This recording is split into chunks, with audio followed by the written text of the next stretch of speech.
a gente já dá início.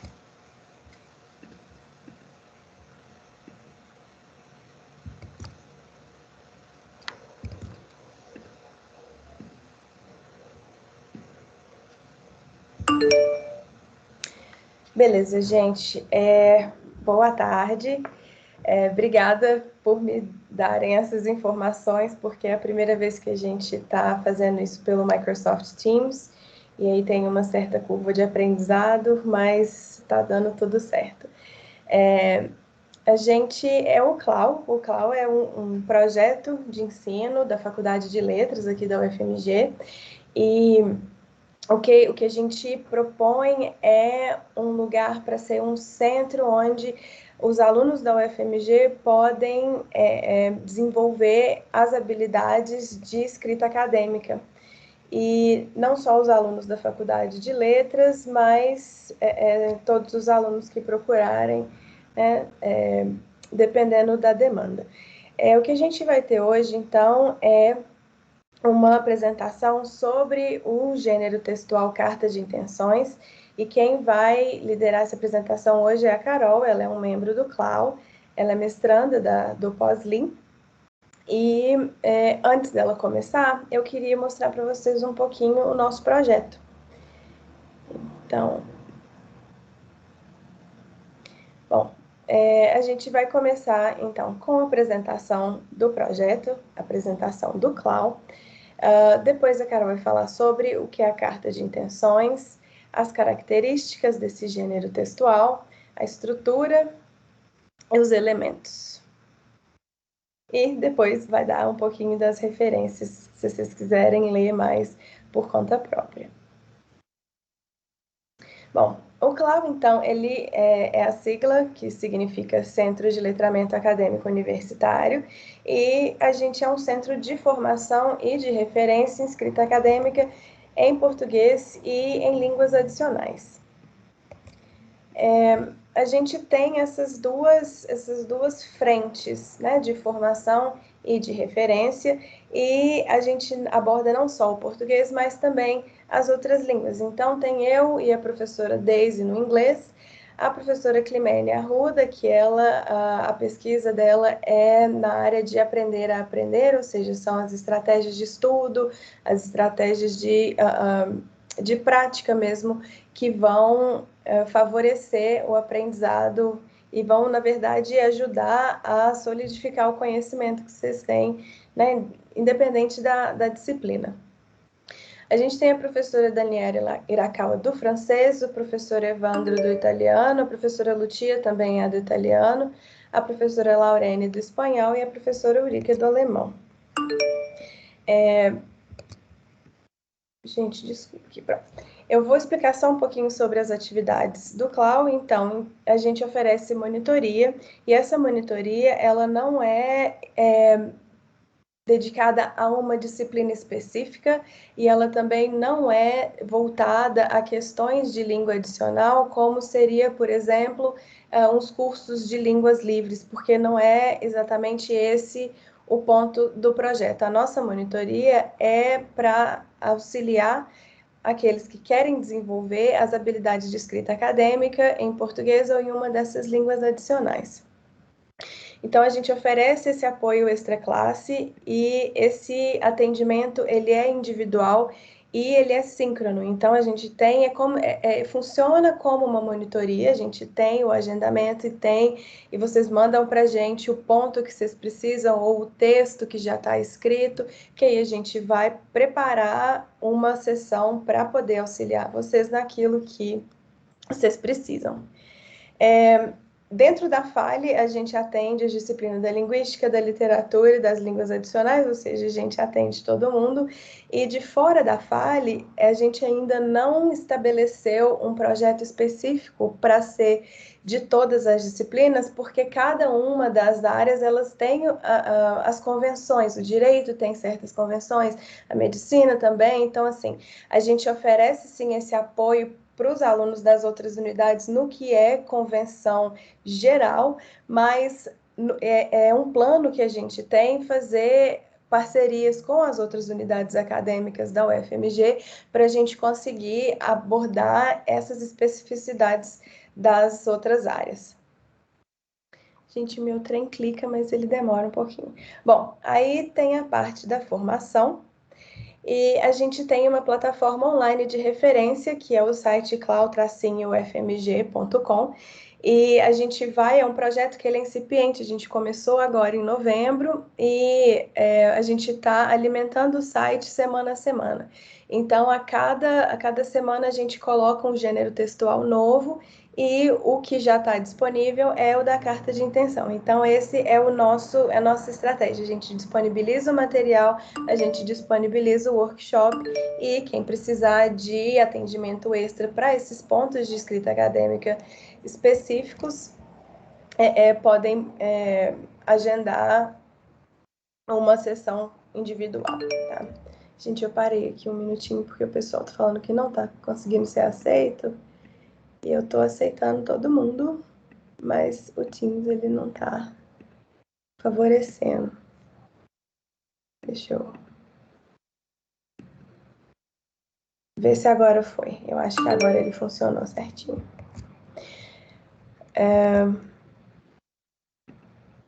Bom, no site a gente coloca também os exercícios para estudo independente, e esses exercícios eles têm a ver com os gêneros textuais, mas eles também têm a ver um pouquinho com as questões das línguas específicas. E a gente também tem em cada uma dessas páginas um lugar para vocês interagirem, que é similar aos fóruns. Na página do projeto, ele consta como uma caixinha de comentários, mas os monitores, os tutores do projeto sempre ficam de olho nesses fóruns, e aí quem precisa de um apoio maior, ou tem só uma pergunta e não quer necessariamente agendar um atendimento, pode colocar a pergunta lá e a gente responde. E a gente também tem esses workshops, que esse é o primeiro deles, e a gente pretende ter workshops com outros temas, e também, quem sabe, oficinas práticas em que a gente tem menos pessoas, e a gente consegue dar um feedback na hora. Então, essas oficinas, elas seriam mais longas, e, de novo, né, com menos gente, para a gente conseguir dar o feedback, mas isso também é um plano que a gente tem para o futuro do projeto. Bom, quem quiser entrar em contato, pode entrar pelo e-mail que está aqui, o fmg.clau@gmail.com. A gente também tem rede social, o Instagram, que é clau_ufmg, o Twitter é a mesma coisa, mas o nosso Twitter ainda está um pouquinho deserto. E eu convido todo mundo para acompanhar a gente, porque é um projeto que está constantemente em desenvolvimento, e todo o feedback que a gente recebe é sempre muito bom, especialmente nessa hora. Pessoal, eu vou passar a palavra então para a Carol, e enquanto ela fala, eu vou tentar resolver os problemas que vocês estão colocando aqui para mim, tá? Então, nesse momento em que ela vai introduzir o assunto, eu vou colocando todo mundo na chamada, e se tiver algum problema, por favor, ou coloca no chat ou posta lá que eu vou dar uma olhada. Obrigada, gente. Obrigada, Mara. Boa tarde a todos. Meu nome é Carolina. Sejam bem-vindos ao nosso workshop. Hoje eu vou falar um pouco sobre carta de intenções. Eu vou apresentar para vocês o que é a carta de intenções, para que ela é usada, quais são suas características e a estrutura. A carta de intenções, ela é um gênero muito utilizado no meio acadêmico, especialmente fora do Brasil. Aqui no Brasil não é tão comum, mas fora do Brasil é muito usada. Ela é frequentemente um dos requisitos para candidaturas a mestrado, doutorado, para participar em processos de intercâmbio, bolsas de estudo, participar em projetos de pesquisa. Então, Além disso, ela é um elemento essencial na admissão ou não do candidato. Às vezes a gente acha que é uma coisa boba, que vai passar batido, mas não, ela tem tanto peso quanto os outros documentos na admissão. A carta ela é uma forma de autopromoção, ou seja, é uma forma de fazer propaganda de você mesmo. Nela, o candidato ele se apresenta, fala da sua formação, suas experiências, suas qualidades, quais são seus interesses e seus objetivos e por que você quer participar daquele programa, fazer aquele mestrado, aquele doutorado, por que você quer participar disso. E por isso a carta é uma forma de se apresentar para essa universidade e é através dela que eles vão conhecer o candidato. Então, eles vão analisar todas essas qualidades, essas habilidades, as experiências que o candidato coloca na carta. E a partir daí, elas vão analisar se ele é um candidato adequado ou não para aquele programa. Então, como vocês podem ver, ela é muito importante para quem está na vida universitária e você tem que saber escrever esse gênero.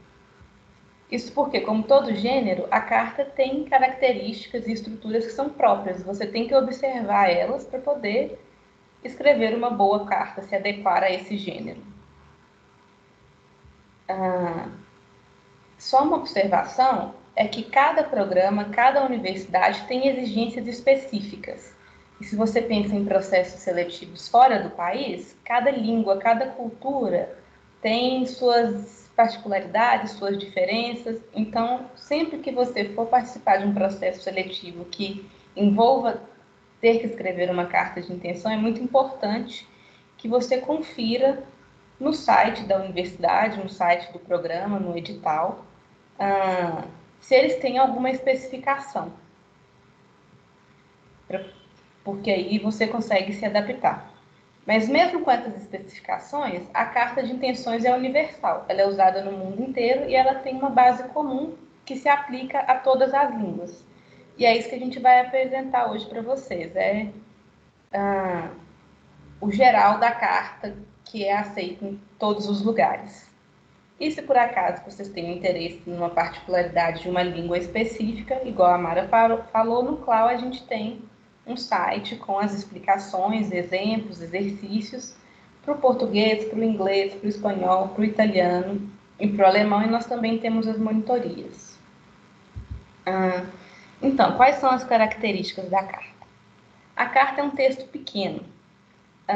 Igual eu falei, cada processo seletivo tem uma especificação de quanto é a extensão. Geralmente eles colocam por número de páginas ou por número de caracteres. Mas geralmente o comum é entre uma e duas páginas. Já a linguagem, você tem que usar uma linguagem clara e tem que ser sintético, porque você tem só uma, duas páginas para mostrar para a universidade que você é um candidato adequado. Então, você tem que ser sintético, mas ao mesmo tempo abarcar todas as informações que são relevantes para o programa. E uma observação, não é porque você tem que falar sobre você mesmo na carta que você vai contar toda a sua história de vida. Você vai contar aquilo que é específico para o programa, de forma a adequar ao edital.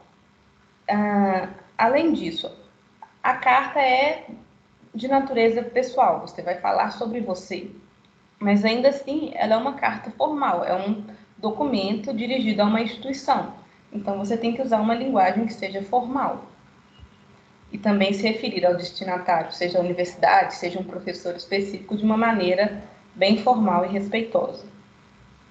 E por fim, como eu já falei, a carta é um texto mais pessoal, no qual você fala de você mesmo e você se promove. Então, o ideal é sempre utilizar a primeira pessoa singular, ou seja, eu, sempre falar sobre você mesmo. Sobre a estrutura, originalmente, a carta de intenções era uma carta física mesmo, que você enviava por correio ou entregava na secretaria da universidade. Agora, tudo é por computador, então você anexa o documento.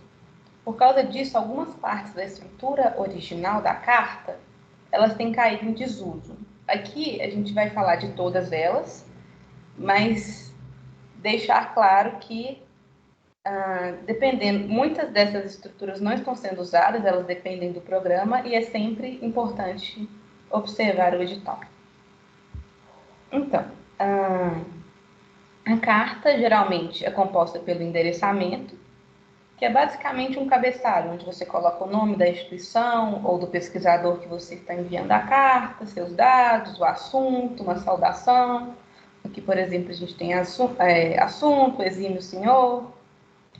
Isso está caindo em desuso, muitos programas não estão exigindo mais, então, só ficar atento a isso. Depois a gente tem o corpo, que é o texto da carta.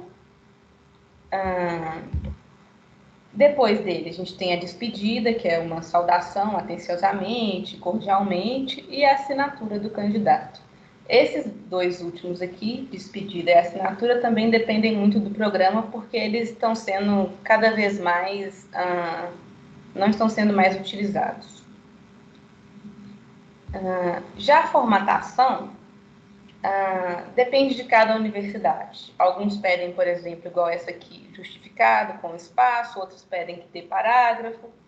Então, você tem que buscar essas informações no edital ou na página do processo seletivo. Agora, os elementos. Isso aqui é o que você tem que ter no corpo da carta. Qualquer lugar do mundo, se você for escrever uma carta de intenções, ela tem que ter esses elementos aqui no seu texto. Ela tem que ter uma introdução, programa, as competências, as qualidades, as metas e a conclusão é opcional. Ela pode ser omitida. Depois eu vou explicar melhor por quê. Esses elementos não têm que vir necessariamente nessa ordem, isso aqui é só uma sugestão. Nesse próprio exemplo que eu coloquei aqui para vocês, não está nessa ordem. Primeiro veio as qualidades, depois as competências, o programa veio por último. Isso aqui é só uma sugestão. O importante é que todos esses elementos estejam presentes. Agora, a ordem fica a seu critério. Agora, especificamente sobre a introdução. A introdução, que geralmente vem com o nome de gancho, é uma pequena narrativa com o objetivo de chamar a atenção de quem está lendo a sua carta. Nela, você conta uma história sobre o que te fez querer se candidatar,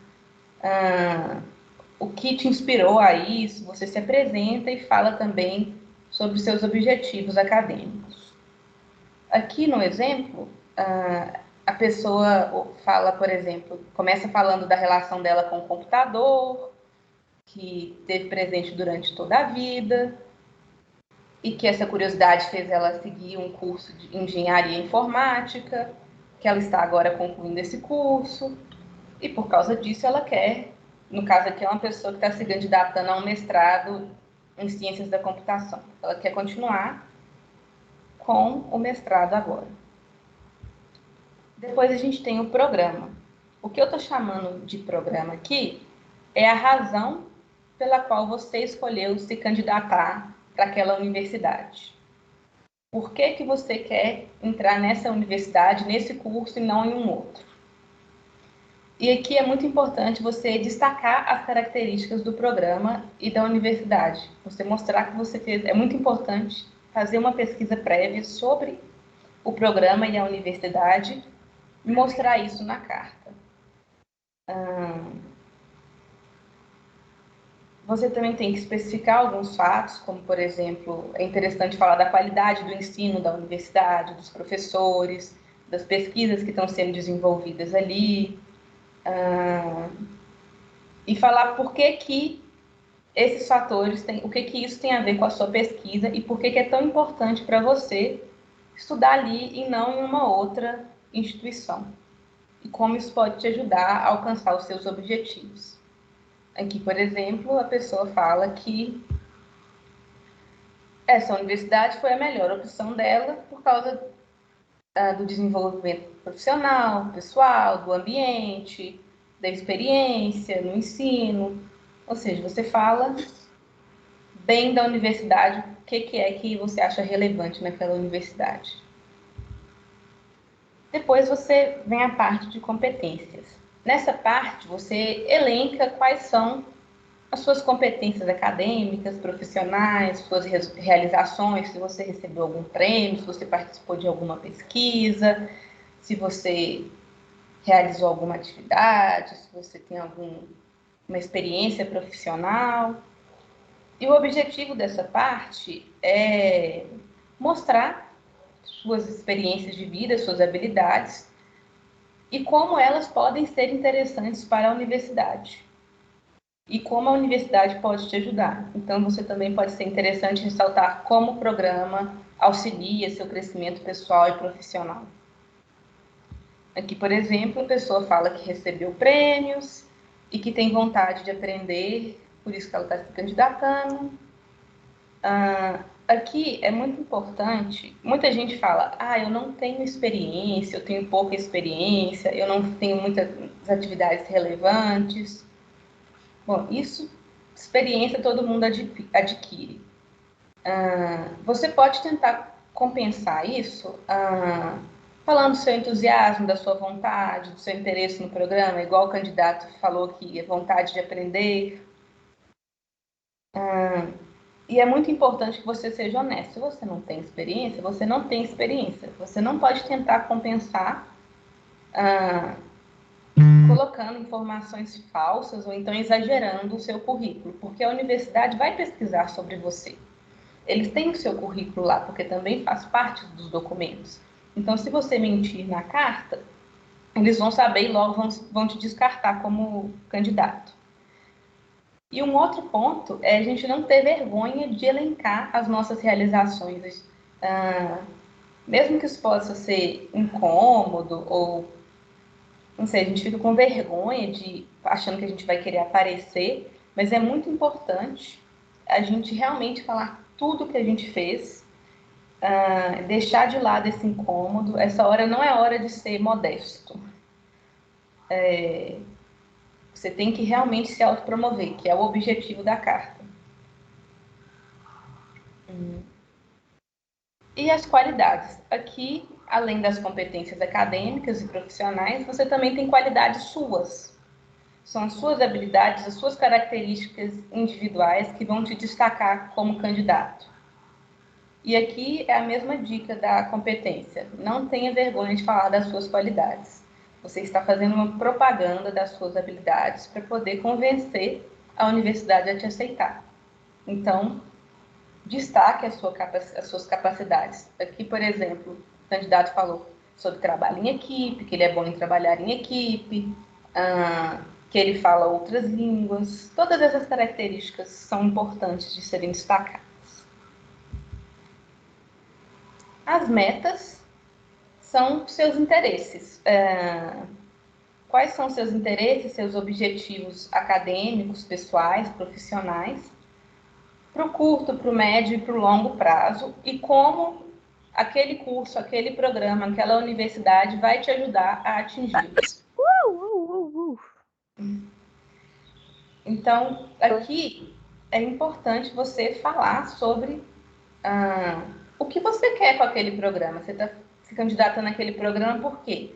Porque no futuro aquele conhecimento vai ser útil para você para isso e isso, ou para conseguir um emprego. Tudo isso você destaca aqui nessa sessão. Aqui, por exemplo, a pessoa fala que tem interesse em aprender Flamengo e adquirir mais conhecimento sobre inteligência artificial e como isso pode ajudar depois. Então, é falar sobre os seus interesses mesmo. E, por fim, a conclusão. A conclusão, ela é opcional. Por quê? Porque a extensão da carta, a carta é muito curta, no máximo 2 páginas, geralmente. E para você falar todas as coisas que são obrigatórias, suas qualidades, suas habilidades, as metas, você vai gastar muito espaço. Então, muitas vezes, não tem espaço para conclusão. Ou então, para colocar uma conclusão, você tem que sacrificar alguma coisa do que você escreveu em cima. E isso não é interessante. Então, as universidades todas, a maioria não exige conclusão. Se você tiver espaço e quiser fazer, você pode fazer, mas geralmente é mais interessante você se dedicar aos outros elementos. E você não vai ser punido por isso, não vai perder ponto, não vai ser desclassificado, porque não tem conclusão. Mas se você quiser fazer, a conclusão é um resumo dos principais pontos da carta. Ou seja, você vai colocar resumidamente quais são suas qualidades, quais são suas competências, seus objetivos e por que aquele programa vai te ajudar a alcançar isso. E por fim, só para reforçar a questão de se informar sobre as exigências específicas de cada programa, alguns programas já têm as cartas pré-estruturadas, principalmente aqui dentro do Brasil. Esse aqui é um exemplo de uma carta de intenção, um modelo disponibilizado pela Universidade Federal de Goiás para pós-graduação em enfermagem. Quando você vai no edital, eles deixam esse modelo aqui e você tem que preencher o modelo. Então, você não tem do zero, eles já te dão uma estrutura pronta.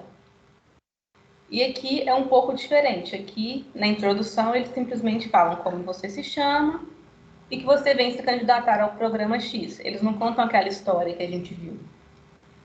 Aí aqui, depois eles colocam a formação acadêmica, com o que você pode citar como formação, que seriam as nossas competências, seu objetivo, que é o que eu falei de metas,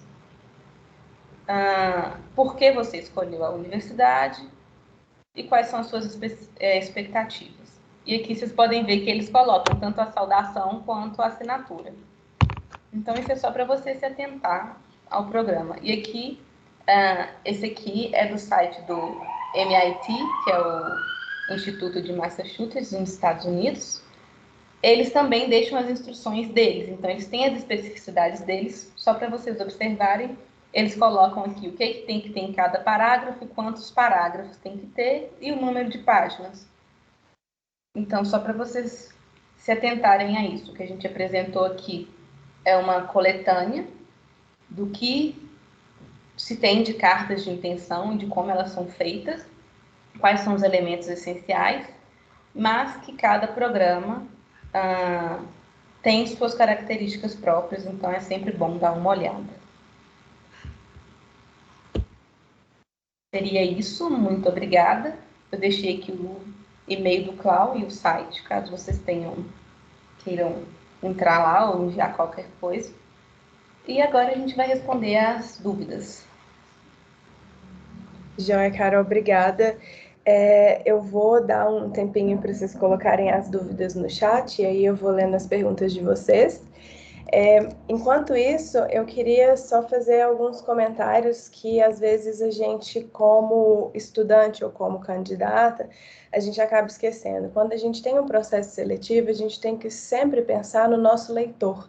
A pessoa que está lendo a sua carta de intenção, ela é o seu futuro ou sua futura orientadora, ou ela é uma pessoa de um comitê como é que fala? De avaliação dos alunos, ou quem que é esse leitor? E às vezes a gente não sabe, né? Porque, por exemplo, em processos de doutorado no exterior, o usual é que você entre em contato pessoalmente com a pessoa com quem você gostaria de trabalhar, e aí depois você passa pelo processo seletivo daquele programa mesmo, para aí depois você ser colocado em contato com a pessoa que vai te orientar. Então, a gente sempre tem que pensar em todo o processo seletivo, né? Não necessariamente só em programa de pós-graduação, mas a gente tem que pensar no volume de textos que as pessoas vão ler, e quanto mais previsível for o seu texto em termos de elementos, melhor, mas quanto mais imprevisível for em termos de conteúdo, quanto mais ele se destacar do resto, melhor também. Então, a pessoa que lê a sua carta de intenção, inclusive por isso que a gente fala de gênero textual no geral, porque a gente está falando de convenções, né? Ou seja, o que as pessoas esperam quando elas vão ler um determinado texto. Então, um exemplo que eu tenho dado bastante, que assim, eu gosto, por exemplo, de fazer coisas na cozinha, eu vou procurar uma receita, o que eu acho é uma história de vida da pessoa, como que ela começou aquilo, e lá no final daquele texto eu vejo uma receita. Então, assim, isso é uma transgressão de um gênero que, para mim, a leitora que eu sou, não gosta. Então, quando a gente fala da carta de intenção da previsibilidade dos elementos, significa que a pessoa que vai ler e que vai avaliar aquilo, ela está esperando que existam aquelas coisas na sua carta. E se não tiver, a pessoa fica, né, um pouco perdida. E, finalmente, a questão da autopromoção. Nós brasileiros, a gente tem uma cultura de modéstia e é importante a gente dosar a autopromoção, tirando um pouco dessa modéstia, mas também não sendo muito abrasivo ou muito agressivo em relação à universidade para onde você vai, né? Porque se você falar, eu vou fazer coisas que ninguém nunca fez e eu sou a melhor pessoa de todas, a pessoa que lê pode ficar, poxa, mas então por que você quer vir para cá? Tá? Então, o fato disso ser um texto de cunho pessoal, isso tem nuances para onde você vai mandar e tudo mais. Pessoal, vocês colocaram umas perguntas aqui. São 6 horas. Agora a gente tem um tempinho. A primeira pergunta foi se no site tem modelos e exemplos de cartas de outros idiomas. No site a gente tem alguns exemplos. O site é dividido por idiomas ou por tipo de texto. Então você pode clicar lá no manual de escrita. Aí tem as línguas. A gente só ainda não tem o francês, mas muito em breve a gente vai ter. E aí vão estar lá os títulos dos tipos de texto. A Thaisa perguntou se é interessante colocar link do Lattes na carta de intenção.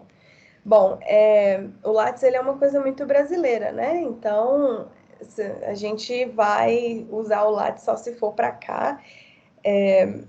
Mas os processos seletivos, eles estão sendo muito automatizados no sentido de que você entra num sistema e já coloca todas essas informações, não necessariamente, né, que nem a Carol falou, você pega e compila tudo e entrega numa secretaria. O próprio sistema, ele já vai te pedir essas coisas.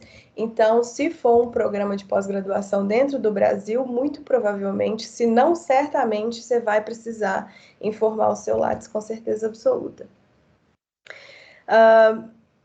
Bom, Bianca perguntou quais seriam algumas formas adequadas de se referir aos pesquisadores numa carta de intenção. Eu estou voltando essa pergunta para a Carol, porque a Carol estuda italiano, eu sou do inglês, e eu acho que a gente pode ter uma perspectiva diferente. O que você me diz, Carol? Então, igual eu falei, cada língua, cada cultura, cada processo tem as suas convenções próprias. No caso do italiano, a gente se comunica diretamente com o professor. Então, você usa, por exemplo, senhor, ou então, se você for se comunicar com a banca, você fala cara banca. Não exagerar muito, porque eu vejo muito em português mesmo. Exime o senhor, professor, doutor, fulano de tal. Não é assim, mas eu acho que um senhor, alguma coisa assim, é respeitado, é respeitoso e adequado. Mas se você não sabe para quem você está escrevendo, você coloca só a universidade. Acho que não precisa de pronome de tratamento para a universidade em si. Você pode se direcionar ao membro de seleção, então você diz prezado comitê de seleção, ou então, se for uma pessoa mesmo, se você estiver conversando com um orientador ou uma orientadora, eu acho que você também pode ir, desculpa, gente, professor ou então doutor, dependendo da pessoa. Essas são sempre formas mais formais de se dirigir às pessoas, e é importante lembrar que fora do país é mais usual que a gente se direcione às pessoas pelo sobrenome.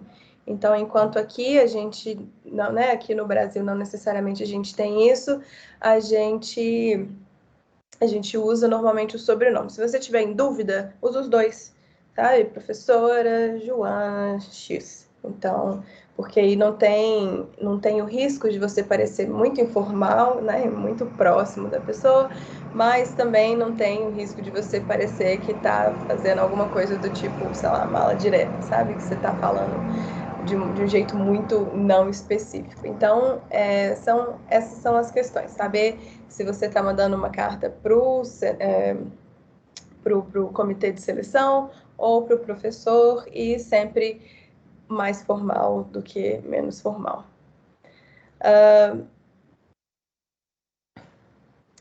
O Michael está perguntando se o modelo de carta de intenção para monitoria dentro da UFMG, considerando que o colegiado não colocou nenhum modelo próprio, seguiria o mesmo modelo do que foi apresentado?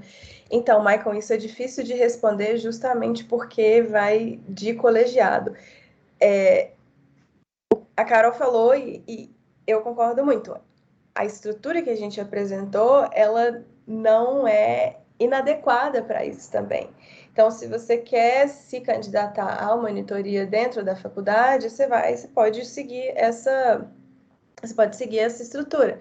Então, primeiro você fala, né, chama a atenção da pessoa que está lendo, contando alguma coisa particular sua. Então, por exemplo, se eu fosse falar assim, quando eu tinha 16 anos, eu queria trabalhar de guia turístico na Disney, e aí eu fiz um teste e fui chamada para X. Então, assim, pode começar com a sua história e depois você pode seguir. Então, você vai falar das suas qualidades, você vai falar de por que você quer aquilo, o que você traz para aquilo, o que aquilo traz para você, né? Então, eu acho que é uma estratégia segura você seguir esses elementos, tá? A Natália está perguntando se é interessante adicionar trabalhos fora do meio acadêmico, tipo voluntariado. E aí, isso é difícil porque eu acho que depende do lugar, sabe? Eu já vi muito currículo, as pessoas pedirem currículo acadêmico, que é como se fosse um currículo normal, só que com as coisas que a gente fez em termos de pesquisa e tudo mais. Até porque no exterior a pesquisa ela é mais separada da docência. Então, né, as pessoas elas entram nisso de uma forma mais profissional. Mas o que você acha, Carol? Eu acho que na parte de qualidades, você fala das suas qualidades próprias, você pode falar, inclusive eu fiz um programa de voluntariado, eu gosto de, vamos falar mais bonito, mas eu gosto de ajudar, de participar. Seria interessante como uma qualidade sua. Não na parte que você destaca o seu acadêmico, mas sim na parte que você fala das suas qualidades próprias. Sim, concordo muito Até com você. porque lá fora eles valorizam muito essa questão de trabalho voluntário. Aqui a gente não valoriza tanto, mas lá geralmente eles sempre dão valor, dão uns créditos extras para quem tem voluntariado. Isso mostra o seu comprometimento, porque se você é uma pessoa que faz trabalho voluntário, você não recebe nada por aquilo e você está lá fazendo, mostra que você é uma pessoa responsável, que está comprometida, que você se dedica, então pode ser interessante. Beleza. Voltando só naquela questão de como se direcionar uma pessoa, a Raquel perguntou se um simples Dear Reader funciona. Não chame a pessoa de reader, não chame a pessoa de leitor. Tá? Na dúvida, prezado comitê de avaliação, sabe? Mas não seja tão geral, porque não é a melhor estratégia. Bom, pessoal, a gente está só com o Joe aqui de intérprete hoje, inclusive muitíssimo obrigada. E agora as perguntas que a gente tem são mais administrativas, então eu vou encerrar essa sessão de perguntas sobre o tema, agradecendo de novo a Carol e vocês.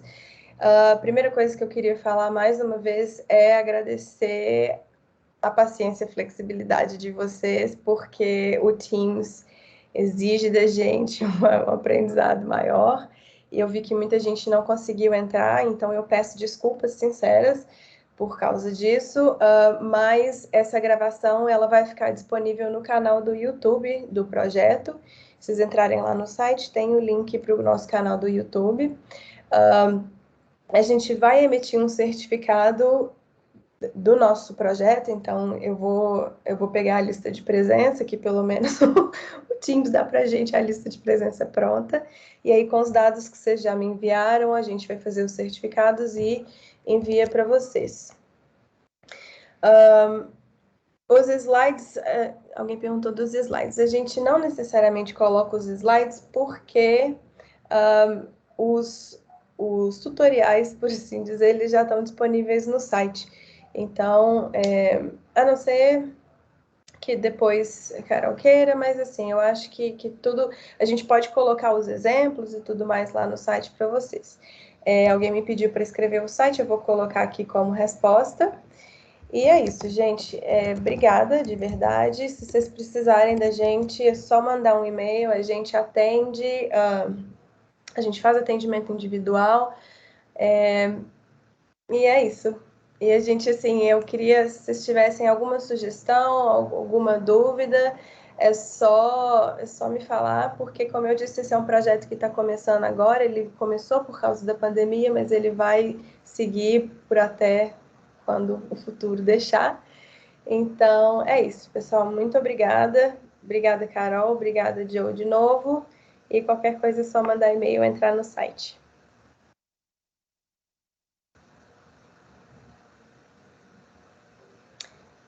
Beleza, pessoal? Eu vou desligar aqui então. E é isso. Tchau, tchau.